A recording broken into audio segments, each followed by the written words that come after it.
નમસ્તે. ધોરણ 4 વિષય પર્યાવરણ અને આજે આપણું લેક્ચર નંબર 23.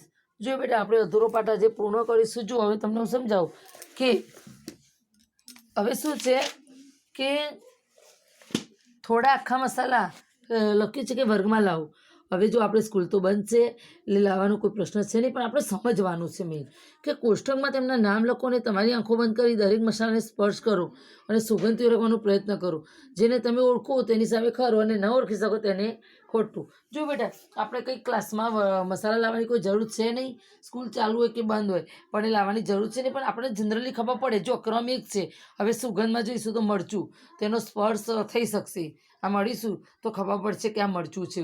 અને શું કહેવાય એ મસાલાનું નામ મરચું કહી શકાય ને બેટા. મસાલામાં પણ ઉપયોગમાં આવે છે ને. હા, તો સાચું કરવાનું. પછી આદુનો પણ સ્પર્શ થઈ શકે છે અને એનો પણ આપણે મસાલામાં ઉપયોગ કરીએ છીએ. જો મમ્મા અત્યારે સવારે ચા બનાવે કે દૂધ કે કંઈ બનાવે તો આદુનો યુઝ કરે છે ને બેટા. હા, સરસ.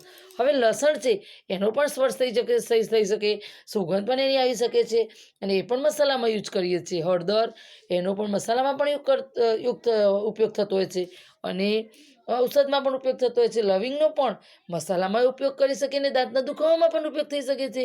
હવે જુઓ, ચાલો મસાલેદાર ચણા ચાટ બનાવવાનો પ્રયત્ન કરીએ. એમાં શું છે તો બરાબર જોઈ લઈએ આપણે કે બાફેલા ચણા.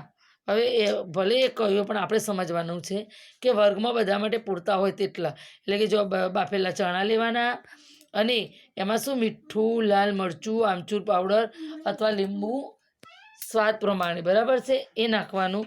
અને પછી શું કરવાનું, બાફેલા ચણામાં સ્વાદ પ્રમાણે તમારે શું કરવાનું. હવે વસ્તુ શું લેવાની એમાં તો તમને કહ્યું કે બાફેલા ચણા લેવાના, પછી એમાં મીઠું, લાલ મરચું, આમચૂર પાવડર અથવા લીંબુ સ્વાદ પ્રમાણે. હવે પછી શેકેલું જીરું, સંચર અને ગરમ મસાલો અને કોથમીર એટલી વસ્તુઓ લેવાની. અને ચણા ચાટ કઈ રીતે બની શકે? મસાલેદાર ચણા ચાટ તો જો આગળ જો એ રીત બાફેલા મસાલેદાર ચણા ચાટ બનાવવા માટે તો બાફેલા ચણામાં સ્વાદ પ્રમાણે મીઠું, લાલ મરચું, આમચૂર પાવડર અથવા લીંબુનો રસ ઉમેરો. હવે તમારી ચાટ સ્વાદિષ્ટ બનાવવા જીરું, સંચર અને ધાણા પાવડર ઉમેરવાનું. અને અંતમાં એટલે છેલ્લે ચપટી ગરમ મસાલો પણ ઉમેરી શકાય. બાફેલા ચણા સરખા મિક્સ કરવાના અને સમારેલી કોથમીર તેના ઉપર ભભરાઈ દેવાની. અરે વાહ, કેવા મસ્ત ચણા કે દાળ ચણા ચાટ ખાવા માટે તૈયાર છે. ચલો બેટા આવી જાઓ. સરસ લાગે છે હો. આ જે છે ને રીત એ પ્રમાણે મમ્માને કહેજો બનાવશે, મસ્ત થઈ જશે. જો આ લખ્યું છે એ પ્રમાણે કે બાફેલા ચણામાં સ્વાદ પ્રમાણે મીઠું, લાલ મરચું, આમચૂર પાવડર અથવા લીંબુનો રસ ઉમેરવાનો અને સ્વાદ પ્રમાણે શું કહેવાય જીરું, સંચર અને ધાણા પાવડર ઉમેરવાનો અને છેલ્લે ગરમ મસાલો ઉમેરવાનો અને ઉપર સમારેલી કોથમીર ઉમેરવાની. બહુ મસ્ત બને બેટા. શું જો આ સમજવાનું છે. શું તમે ચણા ચાટની મજા માણી છે? તો આપણે શું લખીશું? હા. કોઈ ના તો કહે જ નહીં. હા, અને ન માણી હોય તો મમ્મીને કહેવાનું એકવાર ચણા ચાટ બનાવે. બરાબર છે. અને પછી ટીચરને બોલાવજો. બોલાવશો ને? હા, સરસ. Good boy. હવે હા, આ તો બધા મારા ગુડ બોય જ છે. હવે જો આગળ જોઈશું કે શું તમે ચણા ચાટની મજા માણી છે? તો હા, હવે એ ચણા ચાટની મજા માણી, ખૂબ જ મજા આવી. હવે અનુમાન કરો, જો ચણાની ચાટ બનાવવા એક પણ મસાલા ન હોય તો કેવી લાગે? તો જુઓ, ચણાની ચાટ બનાવવા માટે એક પણ મસાલા ન હોય તો ચાટ કેવી લાગે? ફિક્કી લાગે, ખાવાની મજા ન આવે. હવે અલગ અલગ પ્રકારની ચાટ બનાવતા શીખવું હોય તો એમાં બનાવવાનો પ્રયત્ન કરવાનો.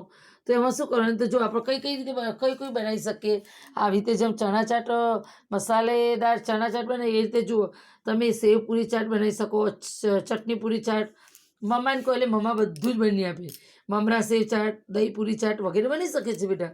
વસ્તુ ઓછી કે વધારે ચટાકેદાર છે તે તમારી જીભ પર કેવી રીતે અનુભવ થાય છે? તો જો વસ્તુઓ વધારે ચટાકેદાર હોય તો જીભ પર તીખું તીખું અને ચટપટું વધારે લાગે. અને જો વસ્તુ ઓછી ચટાકેદાર હોય તો કેવું લાગે? તીખું અને ચટપટું થોડું ઓછું લાગે. ખ્યાલ આવી ગયો બેટા?